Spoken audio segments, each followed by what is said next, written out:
Hello കൂട്ടുകാരെ, എല്ലാവർക്കും നമസ്കാരം.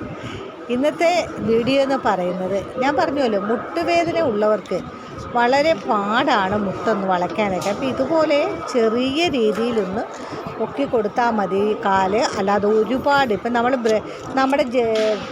എന്താണ് നെഞ്ചോട് ചേർത്ത്, ബ്രസ്റ്റിനോട് ചേർത്തിട്ട്, ആ ചെസ്റ്റിനോട് ചേർത്തിട്ടാണ് നമ്മളിങ്ങനെ കൈ വെച്ചിട്ട് ഈ മുട്ട് പൊക്കി ഇങ്ങനെ തട്ടുന്നത്. പക്ഷേ ഞാനിപ്പോൾ കുറച്ച് താഴെയാണ് വെച്ചിരിക്കുന്നത്. എന്തിനാണെന്നറിയാവോ?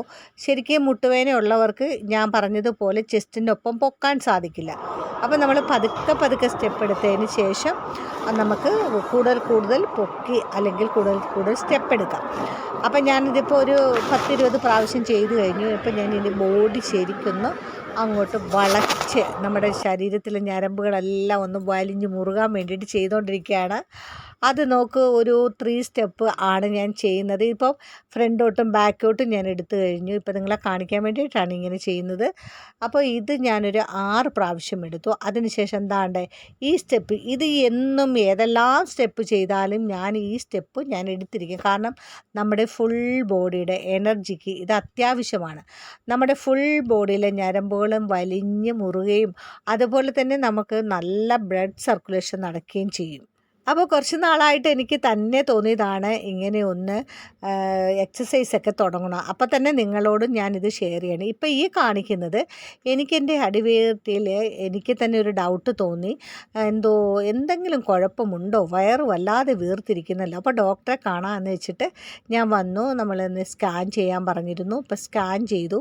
സ്കാൻ ചെയ്തപ്പോഴത്തേക്ക് എനിക്ക് ഫാറ്റി ലിവറിൻ്റെ സെക്കൻഡ് സ്റ്റെപ്പ് കഴിഞ്ഞ് തേർഡിലേക്ക് ഫാറ്റി ലിവർ ആകാൻ പോകുന്നു, ഇച്ചിരി കുറച്ചുണ്ട് എന്ന് പറഞ്ഞു. അപ്പോൾ ആ റിപ്പോർട്ട് നോക്കിയിട്ട് ഡോക്ടർ അങ്ങനെയാണ് പറഞ്ഞത്. അപ്പോൾ പറഞ്ഞു, മെഡിസിനൊന്നും ഞാൻ എഴുതുന്നില്ല, നിങ്ങൾ വർക്കൗട്ട് ചെയ്യൂ, പിന്നെ നടക്കുന്നത് മസ്റ്റായിട്ട് 1/2 മണിക്കൂർ ഒരു ദിവസം നടന്നിരിക്കണം, പിന്നെ ചോറ് കുറയ്ക്കാൻ പറഞ്ഞു. അപ്പോൾ ഇതൊക്കെയാണ് എന്നോട് പറഞ്ഞത്. പിന്നെ ഒരു നേരം ചോറ് ആണ്, പക്ഷേ അത് ഒരു പാത്രം നിറയല്ല, ഒരു 2-3 പിടി എടുക്കുക. അതിനുശേഷം അവിയൽ, തേങ്ങയൊക്കെ കുറച്ച് ചേർത്തുകൊണ്ട് അവിയൽ വെച്ച് കഴിക്കുക. അതുപോലെ ചേന നല്ല പോലെ ഉപ്പിട്ട് പുഴുങ്ങി കുറച്ച് ചില്ലി ഫ്ലെക്സൊക്കെ ഇട്ട് ഒരല്പം എണ്ണ ഒഴിച്ച് കടുകൊക്കെ പൊട്ടിച്ചിട്ട് അതൊക്കെ കഴിക്കാമെന്ന് പറഞ്ഞു. പിന്നെ ചായ ഒഴിവാക്കണമെന്നില്ല, ചായ കുടിക്കാം, കുഴപ്പമില്ലെന്നാണ് പറഞ്ഞത്. എന്നാൽ ഞാൻ ചായ തിളപ്പിക്കുമ്പോൾ വളരെ ശ്രദ്ധയോടാണ് തിളപ്പിക്കുന്നത്.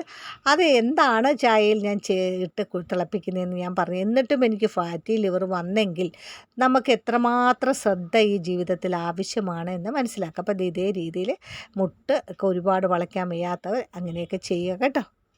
ടോട്ടൽ 1 മണിക്കൂർ ഞാൻ വർക്കൗട്ട് ചെയ്തു, നടപ്പും എക്സസൈസും കൂടി. അത് കഴിഞ്ഞപ്പോൾ ഹസ്ബൻഡ് നനയ്ക്കുന്ന കണ്ടു. അപ്പം ഞാൻ അതിനിങ്ങനെ ഈ കുറച്ച് വളമൊക്കെ ചെയ്യാമെന്ന് വെച്ചിട്ട് കുറേ പത്തൽ ഞങ്ങൾ പ്രത്യേകമായി നമ്മുടെ പറമ്പിൽ ഇങ്ങനെ കുഴിച്ചിട്ടിട്ടുണ്ടായിരുന്നു. അപ്പോൾ അതിൻ്റെ മുളയൊക്കെ പൊട്ടി ഇത്രയും പൊക്കമായി. അപ്പം ഞാൻ അതിൽ നിന്ന് കുറച്ച് ഇലകളൊക്കെ ഒടിച്ച് കൊണ്ടുവന്ന്, ഇത് തക്കാളിയാണ് നട്ടേക്കുന്നത്, അപ്പോൾ അതിൻ്റെ ചുവട്ടിലൊക്കെ വെച്ച് കൊടുക്കുകയാണ്. അപ്പോൾ അതിൻ്റെ വളമായിട്ട് ചാണകപ്പൊടി ഇട്ടിട്ടുണ്ട്. അപ്പോൾ ഈ പച്ചില ഇടുവാണെങ്കിൽ പെട്ടെന്ന് കായ്ഫലം ഉണ്ടാവുമെന്നാണ് കേട്ടോ. അതുപോലെ നമ്മൾ ഈ ഇല കരിഞ്ഞിട്ട് അതിൻ്റെ നമ്മൾ കത്തിച്ച് കഴിഞ്ഞ് കിട്ടുന്ന ചാരമില്ല, അതൊക്കെ ഇട്ട് കൊടുത്താൽ പെട്ടെന്നാണ് ഇതിന് കായ്ഫലം കിട്ടുന്നത്. അപ്പം ഞാൻ അതൊക്കെ വെച്ച് കൊടുക്കുകയാണ്.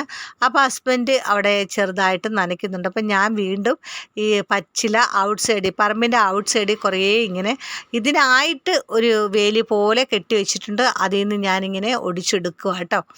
അപ്പോൾ ഇതിനായിട്ട് മാത്രം ഇവിടെ ഇങ്ങനെ ഒരു ചെയ്തതാ സ്റ്റെപ്പ്. ഈ ഒരു മരം വെച്ച് കൊടുത്തതാണ് കേട്ടോ. ഈ അതായത് ഇതിന് എന്താണ് പറയുന്നത്, കമ്മ്യൂണിസ്റ്റ് വെച്ചല്ല, എനിക്ക് ഇതിൻ്റെ പേരറിയില്ല കേട്ടോ, സോറി. അപ്പോൾ ഞാൻ അവിടെ നിന്ന് ഇതേ രീതിയിൽ ഇല പറിച്ചെടുക്കും. അതിന് ശേഷം തുമ്പത്ത് കുറച്ച് ഇല നിർത്തിയിട്ടാണ് വിടുന്നത്.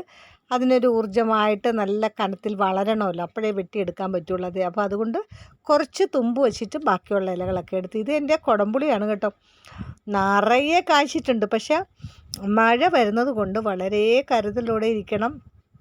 ഇനിയിപ്പോൾ പുകയിട്ട് കൊടുക്കണം, ഇതെല്ലാം പറിച്ച് കൂട്ടണം, അങ്ങനെ കുറേ പരിപാടികളുണ്ട്. അപ്പോൾ ഞാൻ ആ പച്ചില കൊണ്ടുവന്ന് വെച്ചിട്ട് വഴുതനയും തക്കാളിയും പിന്നെ അച്ചിങ്ങയുമാണ് ഇവിടെ വെച്ചേക്കുന്നത്. പക്ഷേ എനിക്കിപ്പോൾ കിളിച്ചിട്ടുള്ളത് പച്ചമുളകും വെച്ചിട്ടുണ്ട്. പിന്നെ കുറച്ച് നമ്മുടെ മധുരക്കിഴങ്ങിൻ്റെ തണ്ട് വെച്ചിട്ടുണ്ട്. അപ്പോൾ ഇതിനൊക്കെ നല്ല പച്ചില വെച്ച് കൊടുക്കുകയാണ്. ഹസ്ബൻഡ് നനയ്ക്കുന്നു. സാധാരണ ഞാനാണ് ഓടി വന്ന് നനയ്ക്കുന്നത്. പക്ഷേ എനിക്കിന്ന് വർക്ക് ചെയ്യേണ്ട, അതായത് ആ നടപ്പ് കൂടി ഡോക്ടർ പറഞ്ഞല്ലോ, അപ്പോൾ നടപ്പ് കൂടി ഇതിൻ്റെ കൂടെ ചെയ്യേണ്ടത് കൊണ്ട് സമയം കിട്ടിയില്ല.